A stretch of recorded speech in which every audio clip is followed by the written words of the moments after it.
লীগের আত্মসমালোচনা করছেন এবং এদের কারণেই হয়তো আওয়ামী লীগেরই ভাগ হবে, ভালো পর্যায়ে আসবে, রাজনীতি করবে। কিন্তু আওয়ামী লীগ যদি আবার কোনো কারণে ক্ষমতায় আসে, কোনো সময় ক্ষমতায় আসে, দুর্ভাগ্যজনক হলো সত্যি যে এই লোকগুলো যারা এই কাজগুলো করছে তারা, সেটা বিএনপি হোক, জামাত হোক, সমন্বয় হোক, তাদেরকে কড়ায় গণ্ডায় সেই প্রতিশোধ তারা নেবে। এবং এই সময় আসসালামু আলাইকুম রহমতুল্লাহি ওয়া বারাকাতুহু। সম্মানিত দর্শক, ক্ষমতা হারানোর উপদ্রব এখনো অনেক কিছু হয়েছে এই সমাজে। এই 3 মাসের মধ্যে ব্যাংকের মালিকানা পরিবর্তন হয়েছে, 3 মাসের মধ্যে শেয়ার মার্কেট 2বার করে লুট হয়েছে, এই 3 মাসের মধ্যে আওয়ামী লীগের নেতাকর্মীদের হাজার হাজার কোটি টাকার মিল, কল কারখানা, ব্যবসা বাণিজ্য বেদখল হয়েছে, জায়গা সম্পত্তি বেদখল হয়েছে, অনেকে প্রেম ভালোবাসা প্রেমিকা সব তছনছ হয়ে গেছে, ওই জায়গাতে নতুন নাগর সেখানে বাসা বেঁধেছে।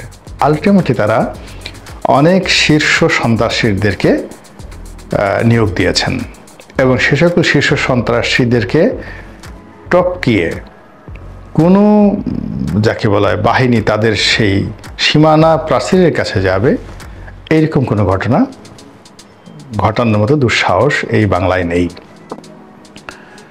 সচিবালয় দখল হয়েছে, ব্যাংকের সিবিএ দখল হয়েছে, গুলিস্তান দখল হয়েছে, ফুটপাত দখল হয়েছে এবং 3 মাসের মধ্যে 15 বছরে মানে একেবারে ধীরে ধীরে এক একটা ইট বসিয়ে আওয়ামী লীগ যে সৌধ নির্মাণ করেছে, যেমন আওয়ামী লীগ অফিস, সেই আওয়ামী লীগের অফিস এখন মানুষ গিয়ে পায়খানা করে, পেশাব করে। তো তদ্রূপ আওয়ামী লীগের 15 বছরের যে অন্যান্য অপকর্মগুলো রয়েছে, চাঁদাবাজি, মাস্তানি থেকে শুরু করে সব জায়গাগুলো উইদিন 15 ডেজ, 15 দিনের মধ্যে যারা নব্য লুটেরা, নব্য চাঁদাবাজ, তারা সেটা দখল করে ফেলেছে। ফলে সব কিছু এখন স্ট্যাবল, কোনো সমস্যা নেই। কিন্তু এই গত 3 মাসের অধিক সময় ধরে এই সেনাবাহিনী রাজপথে থাকার কারণে এখন তারাও পুলিশের সঙ্গে পাল্লা দিয়ে এই জনগণের যে মব, এটাকে মোকাবেলা করতে হচ্ছে এবং অনেক ক্ষেত্রে তারা সাধারণ ছাত্র জনতার সঙ্গে মারামারি, কাটাকাটি, ইটপাট খেল নিক্ষেপ থেকে শুরু করে যাকে বলে এমন সব ঘটনার মধ্যে জড়িয়ে পড়ছেন।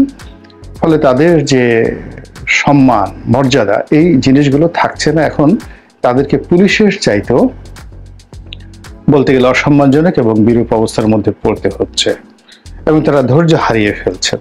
একদিকে তাদের হাতে অস্ত্র রয়েছে যেটা দিয়ে অবাধে গুলি করার ক্ষমতা রয়েছে, এতে তারা সে অস্ত্র প্রয়োগ করতে পারছেন না। এর কারণ হলো এখন এই কয়েকদিন আগে যে গণঅভ্যুত্থান হয়েছে, যদি বড় কোনো দুর্ঘটনা ঘটে মুহূর্তের মধ্যে পুরো সেনাবাহিনীর বিরুদ্ধে জনমত চলে যাবে। আবার অন্যদিকে তাদেরা এই বিশাল একটা, আপনি চিন্তা করেন, একটা স্টেন গান কিংবা একটা 303 রাইফেল কিংবা একটা চাইনিজ অ্যাসল্ট রাইফেল, যেগুলো আর্মিরা ব্যবহার করে, এর একটা ওজন 10 কেজি 12 কেজি। তাদের যে বুট যেটা পরে থাকে, এই একটা বুটের ওজন 3 থেকে 4 কেজি। শরীরের যে পোশাক, বেল্ট থেকে শুরু করে অন্যান্য যে সকল সামরিক সরঞ্জাম আদি রয়েছে, তাকে গড়ে 20 থেকে 25 কেজি ওজনের যে ভার বহন করতে হয়। এই ভার নিয়ে আবার যদি একটা বড় একটা লাঠি নিয়ে তাদেরকে খালি হাতে যারা মব করছেন, সংগ্রাম করছেন, তাদের পেছনে দৌড়াতে হয়, তাদেরকে মারতে হয়। It's a dangerous thing. এটা সেনাবাহিনীর পক্ষে সম্ভব নয়। তাদেরকে তৈরি করা হয়েছে শুধু গুলি করার জন্য। তো এনিওয়ে, এই জিনিসগুলো করে তারাও খুব বিপদ এবং বিপত্তির মধ্যে আছে। ফলে প্রতিদিনই নিত্য নতুন যে অভ্যন্তরীণ সমস্যা, যেটা গতকাল ছিল না কিন্তু আজকাল হয়েছে।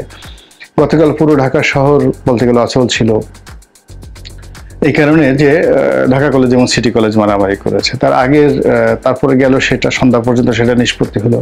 সন্ধ্যার পরে জাহাঙ্গীরনগর ইউনিভার্সিটির মধ্যে সেই বিশাল বিপ্লব। এর কারণ হলো ব্যাটারি চালিত একটি রিক্সা একজন ছাত্রীকে মেরে ফেলেছে চাপা দিয়ে। এরপরে হাইকোর্ট থেকে একটা নির্দেশ জারি হয়েছে এই ব্যাটারি চালিত রিক্সা বন্ধ করার জন্য। এই জন্য গতকাল থেকে আজ অবধি মিরপুর, মহাখালী, খিলগাঁও থেকে শুরু করে ঢাকার গুরুত্বপূর্ণ এলাকার সমস্ত সড়ক, মহাসড়ক বন্ধ অবস্থায় আছে, কোনো কাজকর্ম নেই। তো এই সকল তাপ চাপ সরকারের উপর পড়ছে। তার সঙ্গে আবার এই শেখ হাসিনা আজ কালকে ঢুকে পড়বেন, পরশুদিন ঢুকে পড়বেন, তারপরে এখানে ওটা করো, ওখানে ওইটা করো, বিভিন্ন রকম টেলিফোনে হুমকি ধামকি। এই জিনিসগুলো মূলত ছড়িয়ে পড়েছে এবং ভাইরাস আকারে ছড়িয়ে পড়েছে, এবং যারা ভয় দেখাচ্ছে তারা টের পেয়ে গেছে যে তাদের কথা কগনিজেন্সে নেওয়া হয়, এবং তারা যে হুমকি ধামকি দেয়, এই হুমকি ধামকি দেওয়ার ফলে তারা কি করছে, প্রতিপক্ষ তাদেরকে ভয় পাচ্ছে। এই জন্য তারা আরো বলিষ্ঠ, আরো কৌশলে এবং আরো ইনভেস্ট করে তাদের যে কর্মগুলো, এই কর্মগুলো তারা ছড়িয়ে দিচ্ছে।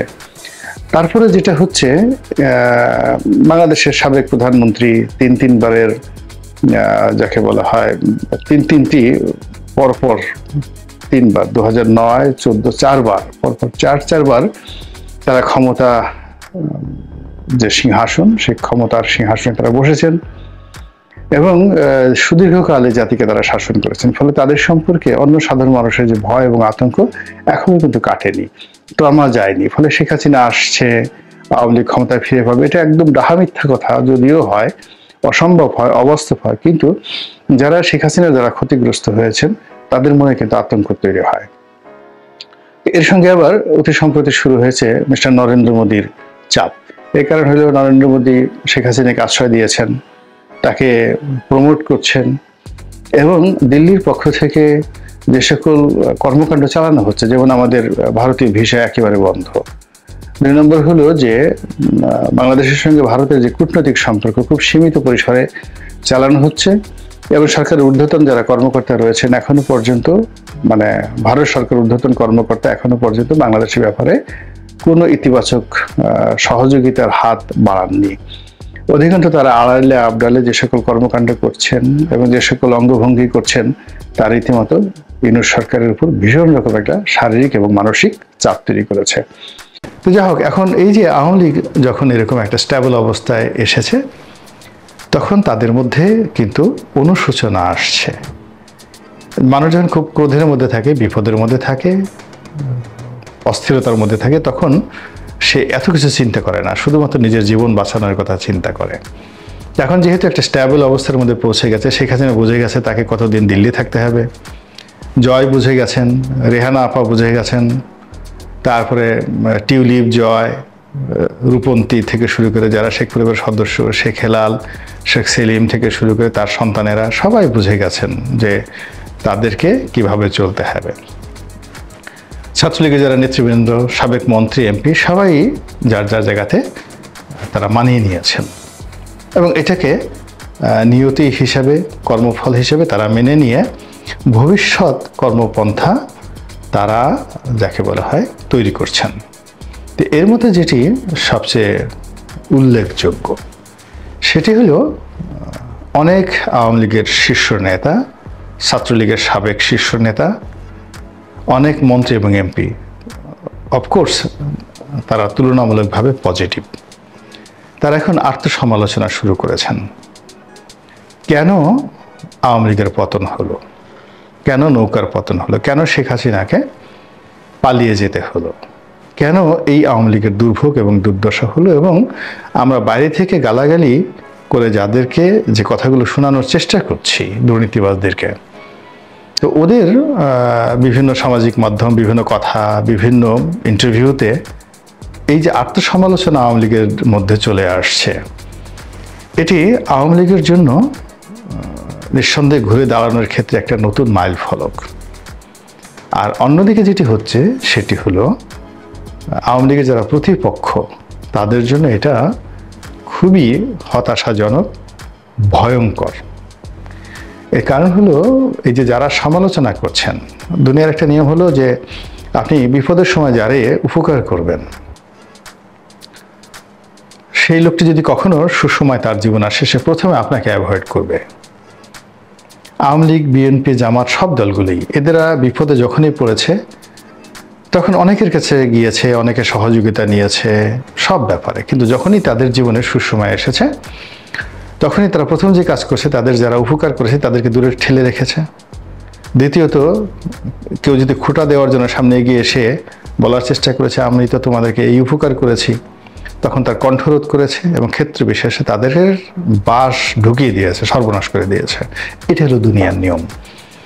তো সেই ক্ষেত্রে এখন আওয়ামী লীগের যেই লোকগুলো যাকে বলা হয় আওয়ামী লীগের আত্মসমালোচনা করছেন এবং এদের কারণেই হয়তো আওয়ামী লীগের রিভাইভ হবে, ভালো পর্যায়ে আসবে, রাজনীতি করবে। কিন্তু আওয়ামী লীগ যদি আবার কোনো কারণে ক্ষমতায় আসে, কোনো সময় ক্ষমতায় আসে, দুর্ভাগ্যজনক হলো সত্যি যে এই লোকগুলো যারা এই কাজগুলো করছে তারা ক্ষমতার মধুমেওয়া খেতে পারবে না। ওই যে যারা গান গাচ্ছে, অপকর্ম করে গেছে, আবার তারা সেখানে এসে সেই লুটেরা শ্রেণী এসে ক্ষমতা দখল করে বসবে এবং তারাই এসে তাদের প্রতিপক্ষ, সেটা বিএনপি হোক, জামাত হোক, সমন্বয় হোক, তাদেরকে কড়ায় গণ্ডায় সেই প্রতিশোধ তারা নেবে।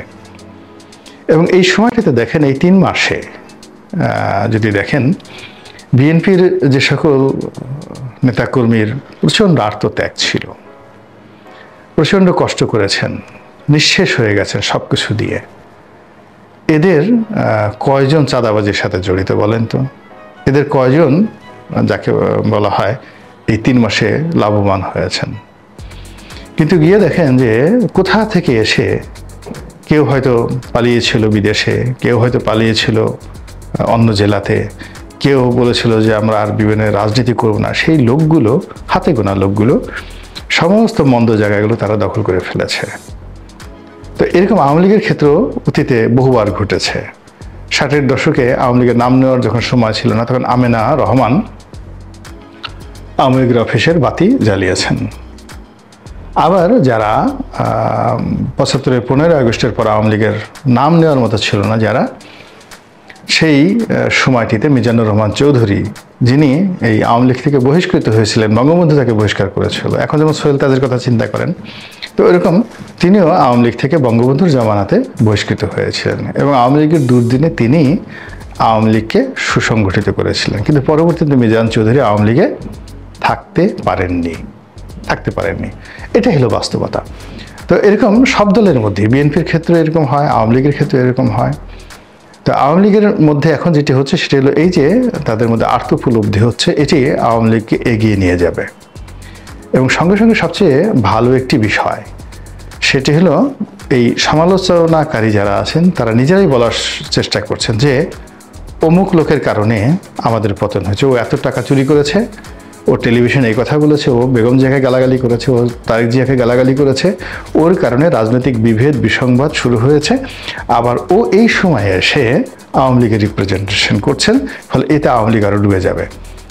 ফলে দলের মধ্যে যেটা হচ্ছে, মানে গত 6-7 বছর ধরে টেলিভিশনের বিরক্তিকর যে মুখগুলো ছিল আওয়ামী লীগের, তো সেই বিরক্তির মুখগুলো যখন আবার এই সময়টিতে এসে ভুল পাল্টে পালিয়ে থেকে নতুন করে বিতর্ক তৈরি করার চেষ্টা করছে, আওয়ামী লীগকে তারা রিপ্রেজেন্ট করার চেষ্টা করছে, এতে করে আওয়ামী লীগের প্রতি মানুষের যে জনরোষ, এটি আবার নতুন করে চাঙ্গা হচ্ছে যে এদের কোনো অনুশোচনা বোধ নাই।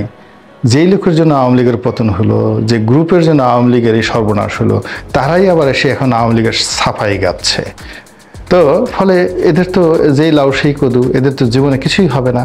এই যে পাবলিক যে খেপে যাচ্ছে এদের চেহারা আবার টেলিভিশনে দেখে, স্ক্রিনে দেখে, বিভিন্ন সোশ্যাল মিডিয়াতে এদের চেহারা দেখে, তো এই জিনিসটাও কিন্তু আওয়ামী লীগের যারা লোকজন, শীর্ষ যারা লোকজন আছে, তারা বিষোদ্গার করছে যে না, এদেরকে আর সামনে আনা যাবে না, এদের কোনো কথা জাতি শুনতেছেন না, দে আর গন কেস।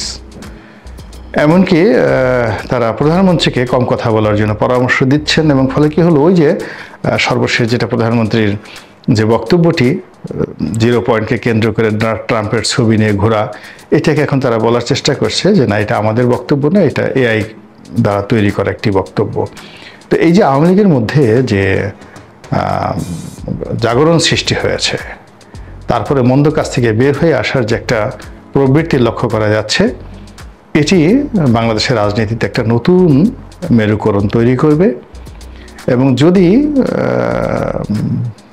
সত্যিকার অর্থে তারা রেকটিফাই হন, নিজেদের ভুল বুঝেন, তাহলে এই সমাজে তারা একটা শক্তিশালী অবস্থান তৈরি করে ফেলবেন খুব দ্রুত।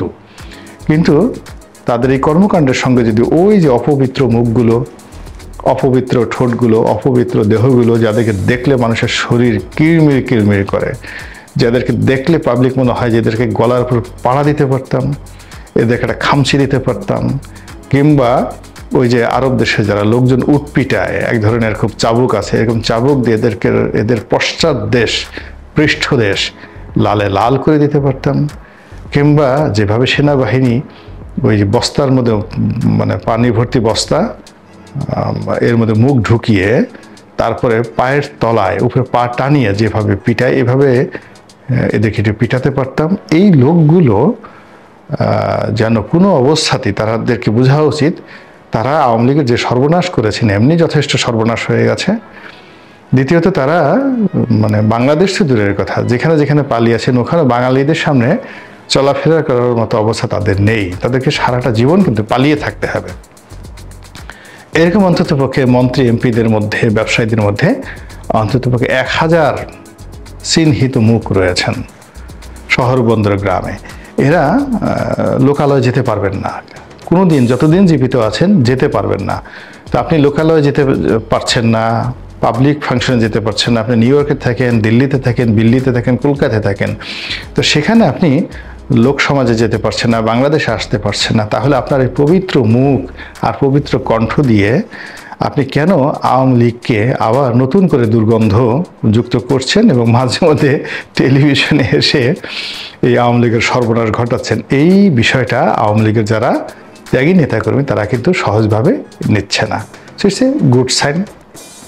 রাজনীতি পরিবর্তনশীল একটা বিষয়, এখানে পরিবর্তন হাওয়া সবসময় বইতে থাকে, আর সেই হাওয়ায় কারা পাল তুলতে পারে সেটাই দেখার বিষয়। আল্লাহ আমাদের সবাইকে হেদায়েত দান করুন এবং হেফাজত করুন। আসসালামু আলাইকুম ওয়া রাহমাতুল্লাহি ওয়া বারাকাতুহু।